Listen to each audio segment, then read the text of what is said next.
Welcome to the Anthro Art Podcast, a space of anthropological insight connected to real-life situations. Here we explore topics of social inequality and inclusion, sustainability, and the social self. We aim to bring a more nuanced understanding of our world and its challenges, but also inspiration and ideas on how to solve them together. We hope you enjoy it.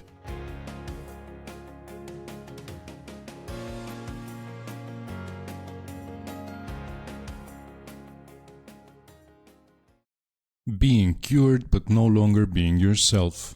Tuberculosis, Sequelae, and the unseen second lives of Romanian tuberculosis survivors.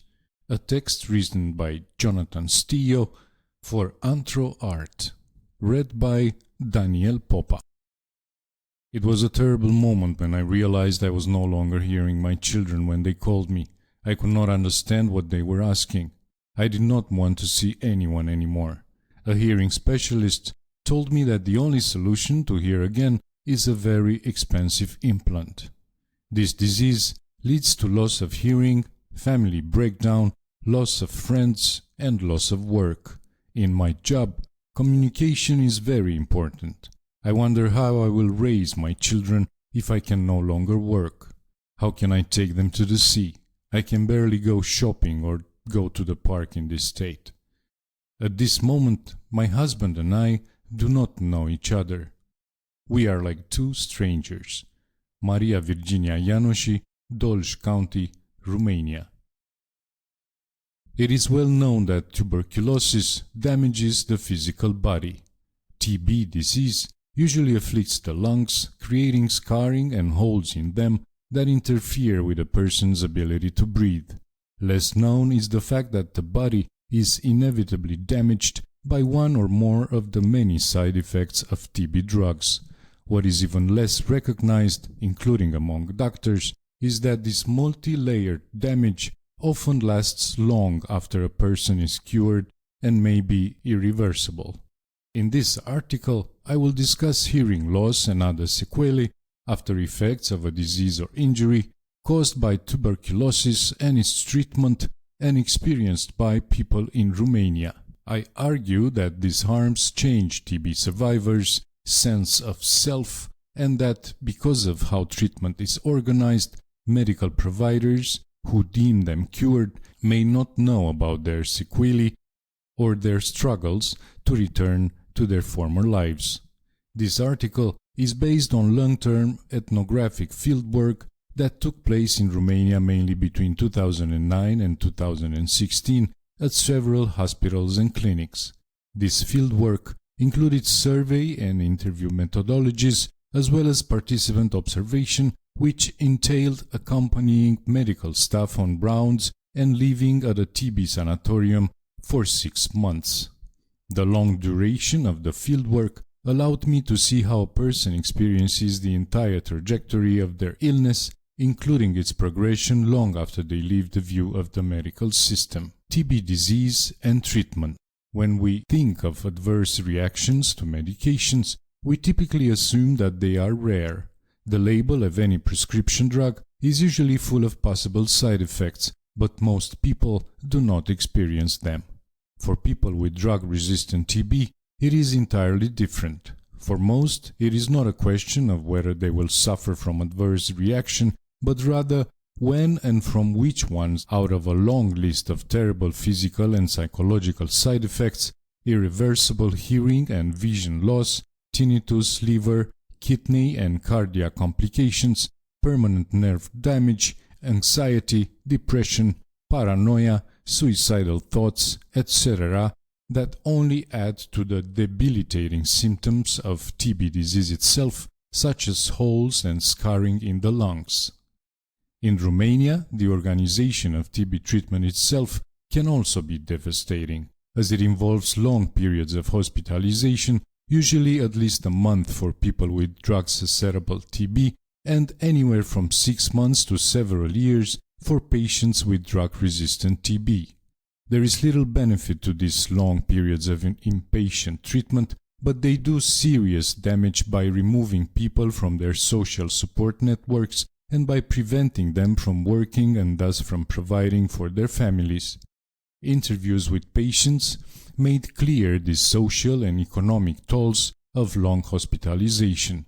It kept many of them far away from their family and friends, a distance which parents and grandparents felt most acutely as they missed their grandchildren who needed their care. The economic situation of this vast majority of my interviewees had already been difficult before they contracted TB, as they had struggled to pay their bills and in many cases even to heat their homes and feed their children, but hospitalization deepened this hardship and made them desperate to go back to work. A second life, given this multi-layered damage caused by TB disease and treatment, and especially the fact that during the years of my research it was far more common for people to die than to be cured of TB. In some years, cure rates were as low as 16 to 20%, and among the lowest anywhere in the world. It is no wonder that when Romanians did beat the odds and managed to get cured of DR-TB, they often described it as starting a second life. However, what many did not realize until after they returned home cured was that they were no longer the same.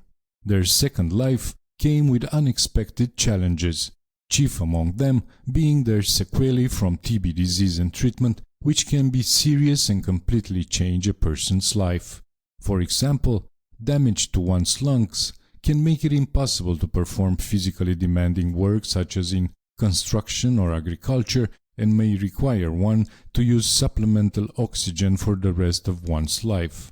The industrial and construction workers who had prided themselves on their ability to lift heavy pieces of iron and stone now suffered from lung damage that left them out of breath even while walking up and down stairs. Bakers found that they could no longer tolerate the heat of the ovens. Hearing loss, which is caused by injectable antibiotics such as streptomycin, kanamycin, amikacin, and capreomycin, might not be noticed by patients until they had difficulty hearing people talking to them, by which time this loss would already be serious. Worse still, because regular hearing tests, which are required throughout treatment with these medicines, were rarely, if ever, done in Romania as in many other countries. Hearing loss might come as a complete surprise to many people who were unaware that it was even a possibility. Furthermore, because the drug accumulates in the ear fluid and persists even after the medication is stopped, one's hearing loss can continue well after one has stopped taking the medicine. This long-lasting side effect was experienced by many people. Christian contracted DR-TB when he was a young man in his 20s, pursuing a university degree in engineering. He had to drop out and began a course of treatment which would last 2-3 years and which included injectable antibiotics. Because of the danger of hearing loss associated with these drugs, his hearing should have been tested at the start of treatment and then every month. He did not receive these tests. Instead, he noticed that he was not able to hear people as he once did. Christian was eventually cured of his TB thanks to drugs purchased online through donations. These drugs were officially unavailable in Romania. However, upon his return to university, he found that he could not hear his instructors and had to drop out again because Romanian universities do not have disability accommodations and because a hearing aid could not address his problem. His dream of becoming an engineer ended. He then took several retail and service jobs, but like many TB survivors specialized in public-facing work, he had trouble hearing customers and was unable to keep these jobs. He felt disconnected from the world and worried about his chance of finding someone to love him, not as who he once was, but as who he was now. In just a few short years, Christian went from a healthy university student to a shadow of himself. Maria had a similar experience to Christian's, both from a professional and social perspective. Her hearing loss prevented her from working as a seamstress, as she needed to be able to hear her clients, and tragically, from communicating with her children. Stigma. Sociologist Irving Goffman describes stigma as coming from traits that are deeply discrediting, such as having survived certain diseases, including TB. Medical anthropologist and psychiatrist Arthur Kleinman argues that conditions that threaten what matters most in a society will be stigmatized, and that the stigmatizers and those who suffer from the stigma are interconnected in complex ways. In Romania, TB was historically called a disease that does not forgive, o boală care nu iartă, because it threatened one's ability to work and took the lives of many people and their whole families. Despite effective treatments globally in use today, through one's chances of survivals from DRTB vary dramatically depending on where one lives, and the fact that TB is an airborne disease that can infect anyone, TB is still incorrectly seen by many in Romania to be a disease of the poor, the Roma, of those who consume too much alcohol. Research participants told me that they went to great lengths to hide their TB diagnosis from employers, friends, neighbors, and sometimes even their own family, for fear they would be rejected or shunned. Disabilities of all kinds are also stigmatized in Romania, and there are few supports for people who have them. Specifically, hearing loss threatens what matters most because it can take away one's ability to get an education, to work, and to communicate with friends and family. All of these are important values in Romanian society. People like Christian experience the multi-layered effects of stigma caused by both their TB and their hearing loss. Christian eventually quit his retail jobs because he did not want to reveal his hearing loss and history of TB to his supervisors. Hearing loss particularly threatened not only his identity as a worker, but also as a student and future family man. Importantly, while certain conditions and statuses carry stigma for everyone affected, people who are already socially vulnerable are disproportionately harmed by them. Things such as wealth, social status, and strong social support networks can insulate one from this harm, whereas one who is already socially vulnerable due to poverty and a lack of family support is more likely to experience stigma. The same argument can be made for Romanians suffering from TB and its after effects. Both TB and disabilities threaten Romanian cultural expectations for men and women. Many have written about the internal stigma that women in many parts of the world experience in relation to their inability to fulfill cultural expectations of motherhood. The consequences of TB and its treatment can engender a similar internal stigma. In interviews, both men and women with TB expressed concerns over their ability to have children and to care for the children that they had. As Maria's example suggests, women who suffered from hearing loss found themselves forced to even relearn how to communicate with their children upon their return home. Some men expressed a desire to start a family, while those who already had families felt a strong expectation to financially provide for them. However, the work options for those experiencing hearing loss and diminished lung capacity were greatly limited, excluding many types of work that had been commonly performed by male patients, such as construction, industrial, agricultural, and informal day labor. Absence of support for TB patients and survivors. Despite all these problems stemming from TB disease and treatment, the medical, socio-economic, and psychological support needed for people to reintegrate in society was generally unavailable during my research due to budget and staffing constraints. These constraints precluded the accessibility of hearing testing and aids, cochlear implants, and lip reading and sign language instruction for people who had lost their hearing. Similarly, there were no supports for people who had experienced the loss of lung function, such as job retraining and portable oxygen machines.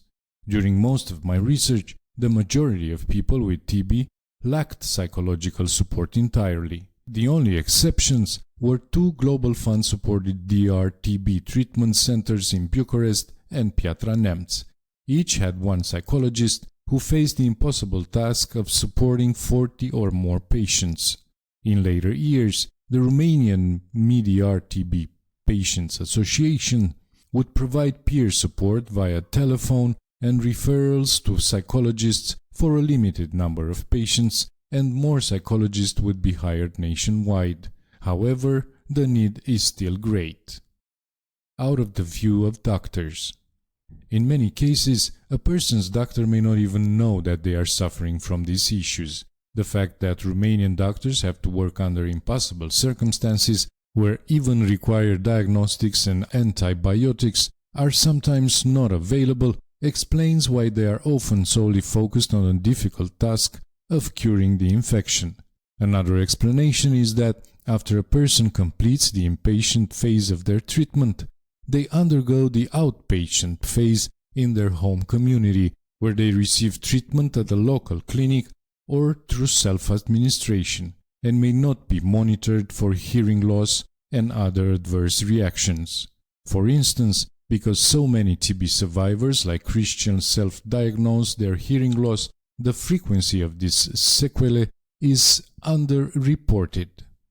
This may result in both patients and medical staff not fully appreciating the danger of it. Therefore, if blame is to be laid, it should be directed not at the doctors, nurses, psychologists and other staff who do their best for people with TB, but at the systemic failure that ensures that Romania's TB program was and continues to be under-resourced, lacking the necessary staff, space, systems and support. Interventions. There are global and national interventions meant to address the negative effects of TB illness and treatment. Research has been done showing that of the 4 injectables in use globally, 2 have not only been causing hearing loss, but have also failed to improve cure rates. This spurred South Africa to update their national guidelines in favor of an all-oral regimen of better tolerated drugs. Similarly, by 2018, the World Health Organization had deprioritized the injectables and by 2020 had updated its guidelines, only recommended the use of these drugs in people without other options, and if drug susceptibility tests show that they will be effective for the patient. While some countries have continued using these drugs, including Romania for a time, the approach to treating DRTB has changed globally, with Romanian TB survivors playing an important role in this change. The suffering and economic costs at the individual and national levels caused by creating hearing loss are massive, but people like Maria and Christian may be the last generation of TB survivors to endure this disability. Removing the stigma that TB carries in Romania will take a long time, but it is a work in progress. In the mid-2000s, when I began researching TB in Romania, patient organizations barely existed and few TB survivors would publicly reveal that they had the disease. Over time, thanks to NGOs such as Romania's MDR-TB Patients Association, strengthened through local and donor support, and through their connections to international NGOs such as Stop TB and TB Europe Coalition, it became more common to see Romanian TB survivors in the media, helping dispel myths about the disease and showing that it was curable. In contrast, the stigma associated with disability, particularly hearing loss, will be much harder to confront given the lack of support for and integration of people with disabilities of all kinds in Romania. Furthermore, because advocacy tends to focus on single diseases or disabilities, it may be difficult for TB survivors with multiple sequelae to find all the support and belonging they need. They may also find themselves excluded from certain forms of support due to their history with TB, a stigmatized disease. People greatly need support both during and after TB treatment to ensure that they are not only cured but also remain as physically and mentally healthy as possible. Medical support includes consistent monitoring of drug side effects.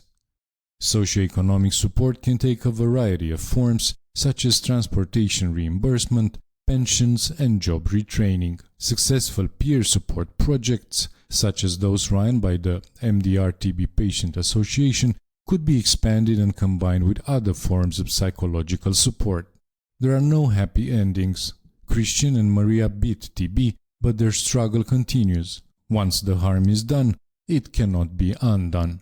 However, the worst effects of TB and its treatment can be mitigated through medical, socio-economic, and psychological support to ensure that the damage to a person's physical body and sense of self is minimized. Future generations of people with TB do not have to suffer the same.